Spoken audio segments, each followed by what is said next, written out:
Eso suena como mi canción, pero en una versión más rockera. Ah, ¿en serio? Pero suena bien, ¿verdad? Ехо, леле, какво парти? Бях ли домакин? Да, даже много добър. A veces sueño con tener un hermano que sea el primero de la clase.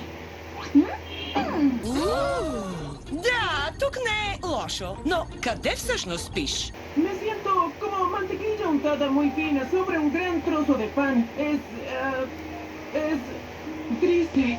Зоки не харесва донати. Тъй като на мен са ми любимите, е ясно, че дните на дружбата са преброени. ¿Puedes enseñarme? Claro, pero solo déjame aprender primero. Леле, беше изморително, но с теб заснехме страхотни кадри.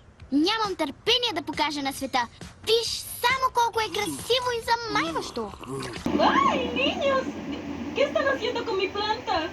Mamá, hay un gran problema con tus botas vaqueras. Se fueron solas. El microchip tiene un error grave. И още чакам официално извинение. Съжаляваме, че те помислихме за убиец с растения гледач.